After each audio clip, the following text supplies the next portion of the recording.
And so I do the warm-ups, you know, and I start playing slow, and I just get harder and harder, and I do it for about 45 minutes. And then I'm really warmed up, and I feel like then I don't have to worry about the physical aspect of playing getting in the way of whatever I want to do. Can I see that particular pattern again? It's the right hand slower. Or the right so hand. that they can.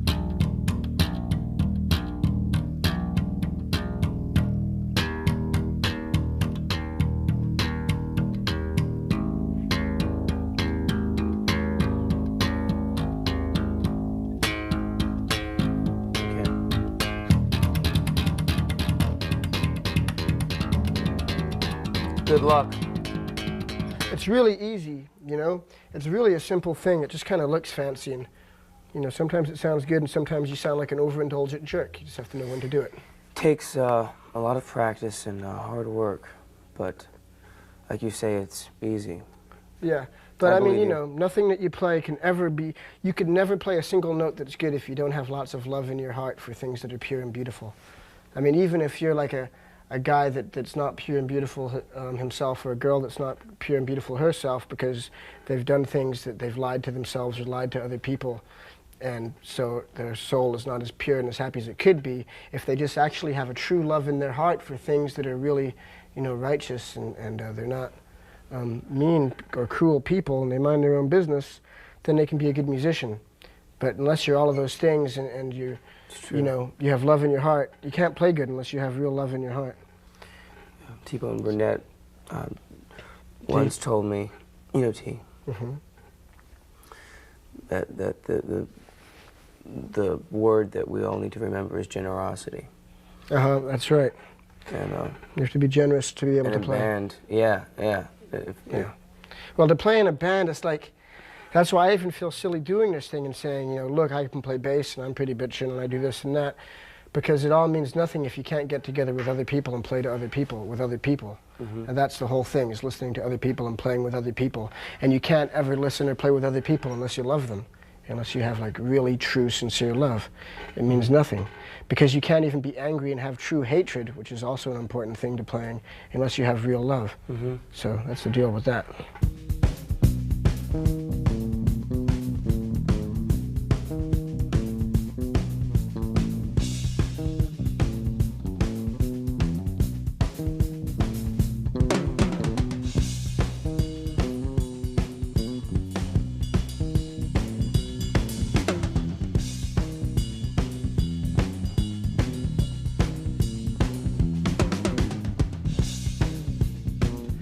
The only time that I ever play with a pick is if I have a pick in my hand. And I don't have one now, so I can't play with one. But if you have a pick, you just go like that with it. If you have fingers, you go like that. I mean, the only time I ever used a pick was when I was playing in Fear, and they told me I absolutely had to play with a pick. And I had to play all downstrokes and go like this. No upstrokes? You know? No, you weren't allowed to do upstrokes. That was considered wimpy in punk rock. Really? Or in the Fear style of punk rock. If you went like this, like if you had a line to go bibba dibba dibba dibba dibba and you went like this, you were, you know, not cool. But if you went like this until your penis popped off, you know, I can't even do it now. I used to play it all the time. Then you're cool, because then you separate every note. That of a note, when you go up and down, you're like ba ba ba ba ba ba ba. But if you go all straight, all downstrokes, and you go ba ba ba dig dig dig dig dig dig dig dig dig dig dig dig. So, you know, but I really don't use a pick unless I have to. Like sometimes I use it to do this once in a while. What did I use it for? A thing that was really cool, and I probably can't even remember it. It was just like a...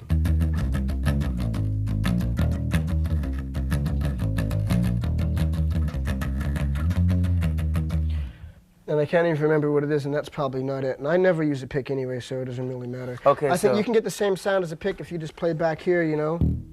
And where the strings are taut.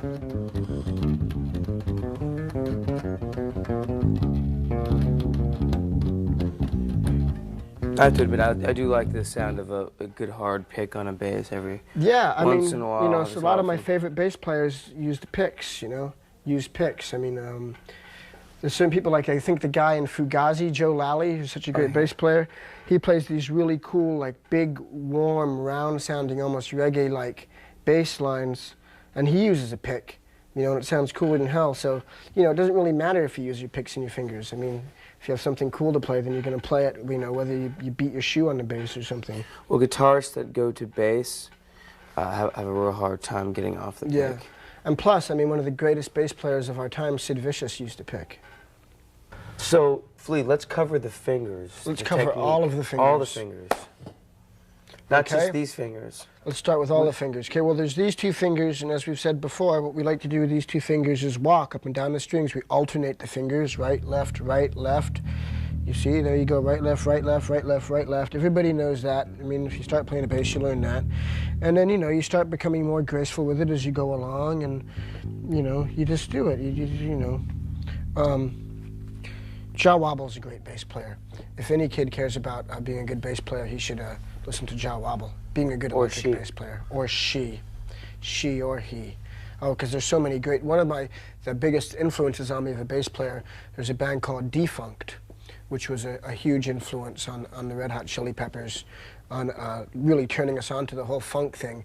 And the bass player in that band was a girl named Kim Clark, and she's so great. And of course there's Kim Gordon. I wonder why it is that girls that play bass are called Kim. It must be some sort of cosmic thing. What's the Talking Head girl's name? And Tina Weymouth, that's right. All those good girl bass players. Right. So the fingers, so there's this one, you know, and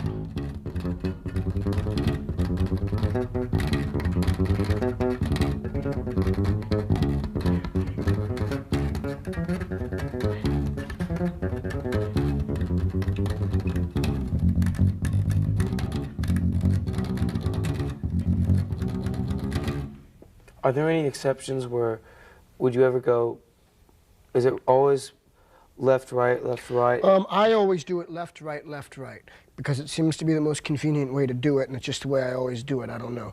But I mean, I'm sure there's other ways to do it. You know, like I say, some people use all their fingers. And another thing is to use the, you can use your thumb, which I do once in a while. You know, I'll be like, use my thumb and these fingers and...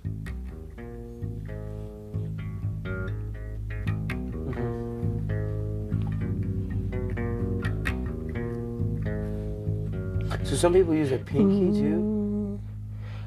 Probably. Wow. They probably do use their pinky. But some guys are just so slick when they use all three fingers, you know, and they can just go whenever they want. These crazy guys. Fishbone? Norwood? I heard the greatest Norwood bass lines the other day on the new Fishbone album that they haven't made yet. Norwood's such a great bass player.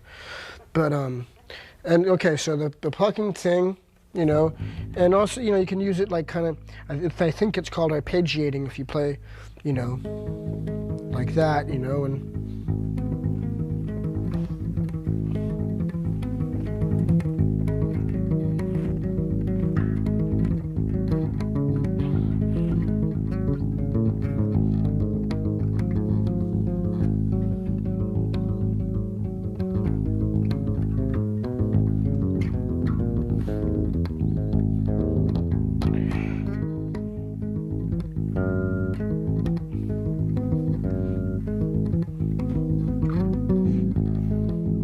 plucking like that. And there was another thing I was thinking, to do with fingers that I do sometimes is I, you know, use both fingers and hit two strings at the same time. Like that. Here I'm hitting the D string and the G string at the same time. And then if I go like that, you know, then I could go.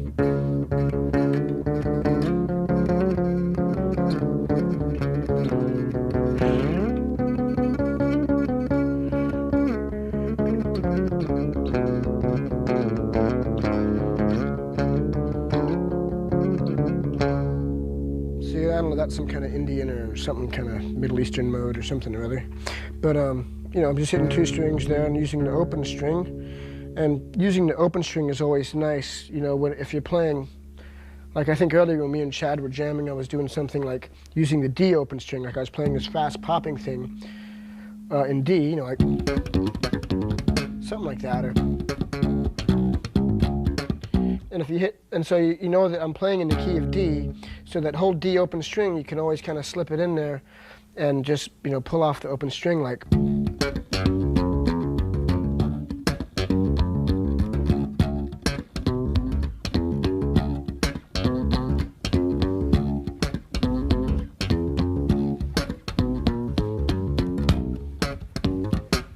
So, you know, I'm doing that little deal there. And, you know, and the 2 notes at once, we did that, you know.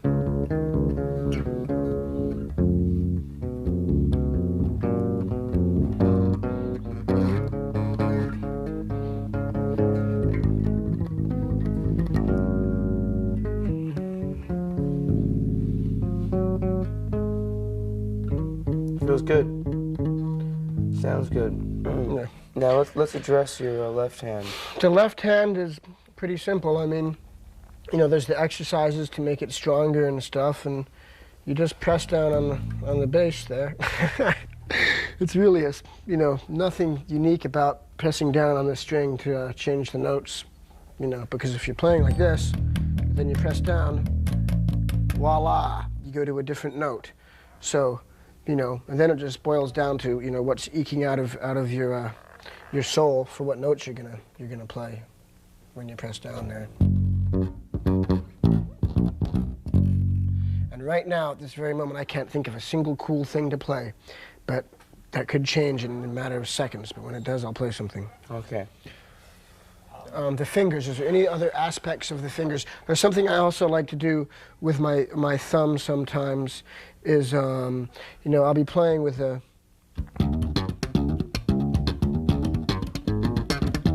you know, we're doing something like that, and I'll just start hitting it like that, you know? It's like, you know, a punk rocker with a pick, he might start going, you know, he would go like this, you know? Right. And I'll just start going.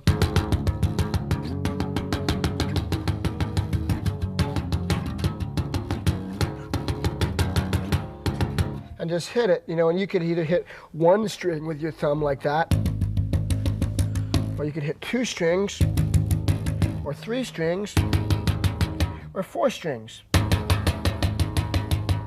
But so, you know, that's another way. You can just hit it, or you can even just hit it with your hand, you know? Right. The attack then is really on the release. It's about, you won't get that sound out until it's the release. Yeah, well, you got to hit it, and you know, you just got to hit it. I mean, if you just keep your hand there, then you're going to be really crazy, and you're going to go. Exactly. But that's a great sound in itself. It is indeed. I could sit there all day and just go like this.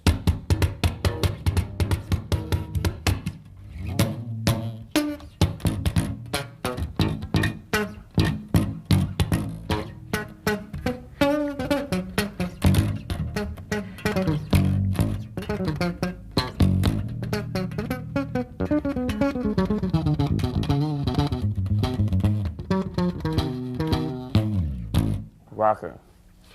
Rock and roll. Rocking chair syndrome. Okay, a rocking chair.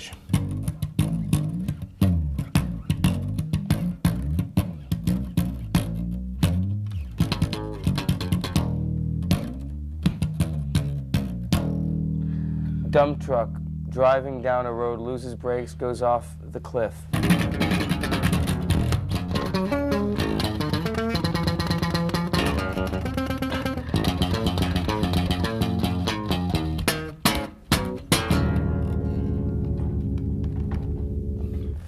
Manic woman tripping on the umbrella.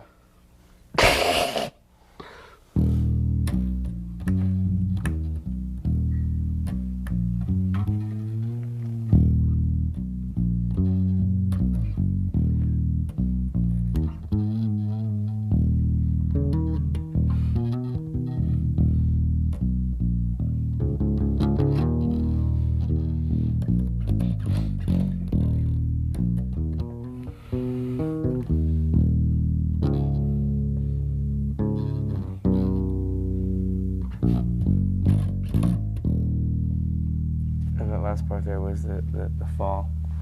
That was just the solemn manic woman just tripping on her umbrella. Okay. Clara goes to see the ducks at the pond.